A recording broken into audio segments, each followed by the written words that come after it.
solidarité, bonnes actions et petite histoire du soir.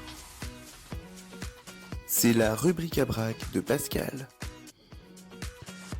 Et bonsoir, rebonsoir Pascal. Rebonsoir, je me suis incrusté dans ton émission donc. Mais t'es toujours le bienvenu, tu le sais bien. Vous êtes tous d'ailleurs les bienvenus et bienvenue pour ta rubrique à braque. Merci. Alors ce soir on va parler d'un aspirateur à microparticules de plastique. On va aussi parler du boom de l'hydrogène et un petit conte africain de 3 personnes sourdes. Un beau programme, effectivement, un beau programme. Eh bien, c'est parti. Alors, Hula One Technology est une start-up canadienne offrant des solutions aux sites affectés par la pollution plastique. La nouvelle compagnie se spécialise dans le développement d'équipements facilitant le nettoyage des plages du plastique et ce, dans le respect de l'environnement et de l'écosystème. Pour rappel, 1 million, c'est le nombre d'oiseaux marins qui meurent chaque année suite à l'ingestion de plastique. On compte que la pollution de plastique des océans va se multiplier par 4 d'ici 2050. En 60 secondes, c'est l'équivalent d'un camion de plastique qui se déverse toutes les 60 secondes donc dans l'océan. Cette société a donc inventé Ho-Micro, un aspirateur à microplastique. Caractéristique de cet aspirateur. Allez, je vous fais une petite pub. La caractéristique de l'aspirateur. C'est ce qu'ils disent eux. Notre solution est conçue pour récupérer des particules de plastique plus petites qui sont autrement difficiles à récupérer. Ho-Micro utilise une méthode de séparation par flottabilité qui peut récupérer des particules de plastique aussi petites que 10 microns. L'avantage, travailler sur tout type de sol, sable fin, grossier, humide, cailloux, hachis de coquillages. Ça peut recueillir en profondeur si c'est nécessaire, collecter des microplastiques donc aussi petits que 10 microns, je l'ai déjà dit. On peut travailler sur un terrain accidenté à travers des rochers, à travers des planches de bois, à travers plein de choses. Et le système est le mieux adapté pour les plages où les plastiques se répandent partout et est présent à des concentrations plus élevées autour d'une certaine zone. La machine fonctionne mieux lorsqu'elle est installée à un emplacement fixe et le tuyau de 60 pieds. Alors 60 pieds, je ne sais pas combien ça fait. Ouais. Alors là, j'en ai aucune idée. J'ai pas fait la conversion. Donc 60 pieds de long permet à la machine de nettoyer un rayon fini complet autour d'elle avant d'avoir à l'installer ailleurs et à un autre endroit. J'ai envie de te dire, 60 pieds, ça fait beaucoup de chaussettes. D'accord, on va le faire comme ça. Alors, nous allons ensuite aller en Australie. L'Australie entre dans l'énergie du futur et Hyundai commercialise la première voiture à hydrogène. Alors que chez nous, on recherche les dernières gouttes de pétrole, la première voiture hydrogène est commercialisée en Australie. Avec beaucoup de stations de recharge, en seulement 5 minutes, on fait un plein. En France, on commercialise plutôt des voitures électriques et les bornes de recharge mettent plutôt 4 heures. Une voiture avec un plein d'hydrogène parcourt 1400 km et se déplace en purifiant l'air puisqu'elle ne jette aucune particule à part... À part de l'eau ? Oui, bien vu. Pour la première fois, la technologie du fuel cell à hydrogène est appliquée de série sur une voiture commercialisée et qui permet surtout d'avoir une autonomie aussi significative avec des temps de recharge très faibles. Il s'agit de la Hyundai Nexo, une voiture de petite cylindrée qui bat tous les constructeurs automobiles mondiaux et établit un record de durabilité avec une charge de 6,25 kg d'hydrogène purifié. Avec 6,25 kg d'hydrogène, elle purifie 449,100 litres d'air pendant le trajet, autant que la consommation de respiration de 33 personnes pendant une journée entière. Et son tuyau d'échappement n'émet que de l'eau. Cette voiture ne produit pas de CO2 ni d'autres émissions polluantes.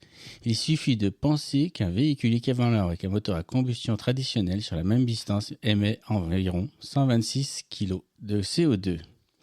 Voilà une vraie vision pour l'avenir. Et oui, effectivement, une vision pour l'avenir. Je crois que c'est en train d'arriver, ces voitures à hydrogène en France. Je sais qu'à Paris, les camions commencent à rouler comme camions, bus, et les voitures à hydrogène arrivent...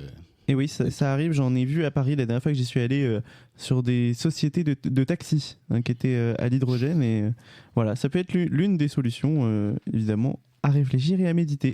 Et justement, on va réfléchir et méditer en écoutant... La petite histoire du soir. Allez, c'est parti. Alors, on va aller faire C'est un conte africain ce soir que je vous propose d'écouter. C'est l'histoire d'une femme. Elle était sourde, tellement sourde qu'elle n'entendait rien. évident. Tous les matins, elle portait son enfant sur son dos, elle se rendait à son champ. Elle avait un immense champ d'arachides.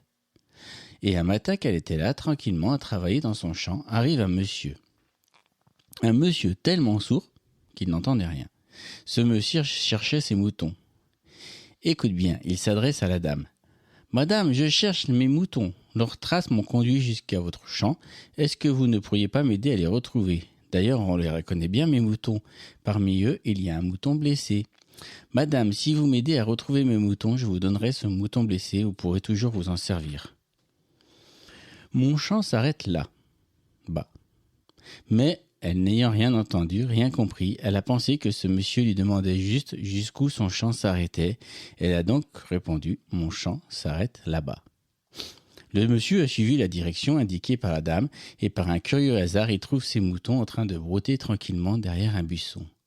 Tout content, il les rassemble et est venu remettre à la dame le mouton blessé. Mais celle-ci n'a rien compris, rien entendu. Elle a pensé que ce monsieur l'accusait d'avoir blessé son mouton. Alors elle se fâche. « Monsieur, je n'ai pas blessé votre mouton. Allez accuser qui vous voulez, mais pas moi. D'ailleurs, des moutons, je n'en ai jamais vu. » Le monsieur, quand il a vu que la femme se fâchait, il a pensé que cette femme ne voulait pas de ce mouton, mais qu'il voulait un mouton plus gros, plus gras, plus appétissant et pas malade. À son tour, il se fâche. « Madame, c'est ce mouton que je vous ai promis. Il n'est pas du tout question que je vous donne le plus gros de mes moutons. » Tous les deux se fâchent. Ils se fâchent à un tel point qu'ils finissent par arriver au tribunal. Le tribunal, de ce village d'Afrique, c'était il y a longtemps, se passe sur la place du village, à l'ombre d'un grand arbre, l'arbre à palabres, le plus souvent un baobab.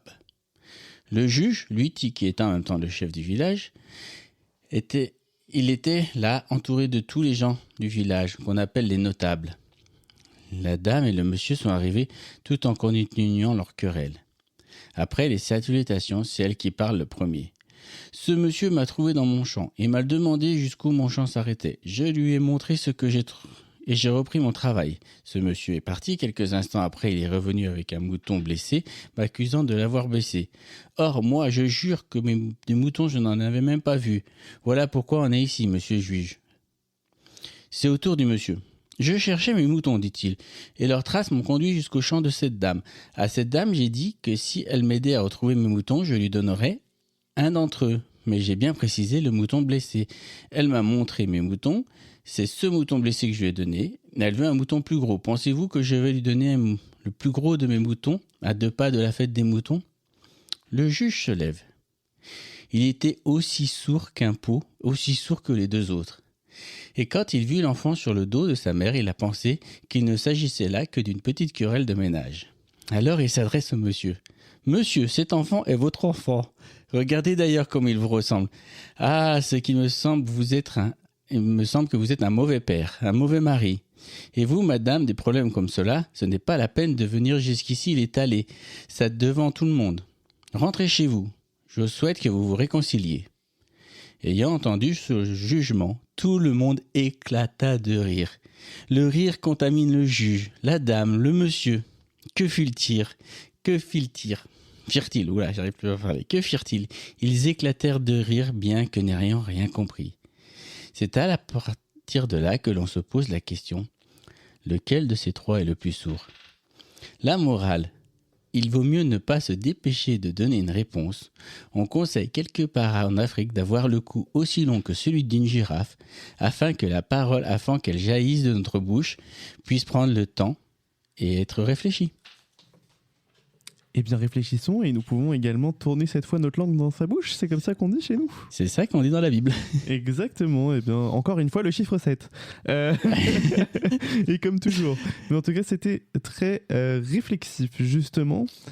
Et avant que tu repartes... Réflexif ? Ouais, je sais pas si ça existe, mais c'est pas grave, je le dis quand même.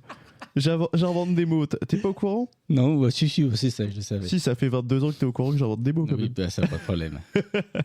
Et bah, si nos amis n'étaient pas au courant, ils sont au courant maintenant. Voilà.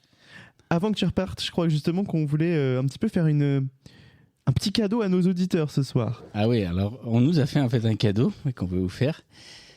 Demain, c'est bien ça, c'est demain ? Oui, c'est demain. Oui, demain. Demain, un groupe que ceux qui ont pu vivre le grand kiff à Saint-Malo ont découvert ce grand kiff. Il y a ce groupe qui s'appelle Trinity, donc un groupe du Pays-Bas, c'est ça ? Exactement. Je dis pas de bêtises. Bah, depuis ce temps-là, Trinity reste en contact avec nous et de temps en temps nous envoie des nouveautés. Et donc il y a une nouveauté qui sort demain. La sortie officielle, elle est demain. Vous pourrez la retrouver toute la journée en entier sur JR Radio en exclusivité. Et on vous propose d'écouter un petit extrait de cette chanson. Alors il fait un peu chaud, alors aller dans la rue c'est des fois pas le meilleur endroit. Mais cette chanson s'appelle Street et je te trouve... très joyeuse, et pour commencer l'été avec la chaleur, c'est top. Et bien tout de suite, donc, on vous propose cet extrait d'une vingtaine de secondes de Street, chanson que vous retrouverez donc en intégralité demain sur JR Radio.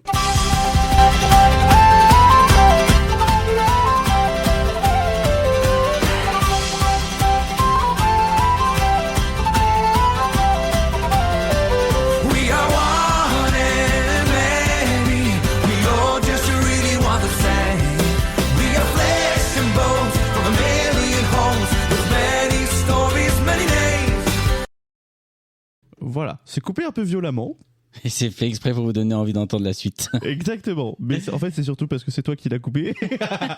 Tu veux pas le dire. Non, je voulais pas vous en mettre trop. Je vais mettre l'eau à la bouche, donc ça commençait à pétiller là, on avait envie de danser. Ah mais moi j'étais déjà en train de danser sur ma chaise. Hein. Et ben là on arrête parce que comme ça on découvre la suite demain en exclusivité sur JR Radio. Et donc rendez-vous donc demain vendredi 17 juin, date officielle de la sortie de cette chanson de Trinity Street que vous retrouverez donc durant la journée. Une nouveauté de plus dans ce mois de juin. Normalement les nouveautés sortent au début du mois, mais là ils nous font un tellement beau cadeau qu'on a décidé de la passer le jour de leur sortie. En exclusivité. Et oui, exactement. Et on est ravis de pouvoir vous proposer cette nouvelle chanson de Trinity. Et on vous proposera une nouvelle rubrique à braque mardi. Tout à fait. À mardi alors. Eh bien, on a hâte de la retrouver. Merci Pascal. Bonne émission. Et puis restez bien à l'écoute parce que je vous promets que... Allez, je pense qu'on va un petit peu rigoler tout à l'heure. Non, je vois pas du tout pourquoi tu dis ça. Avec nos 4 Dalton. C'est les 4 fantastiques. Oui, les 4 fantastiques. Les 4 fantastiques. C'est les 4 fantastiques. Et ben bonne émission. Voilà.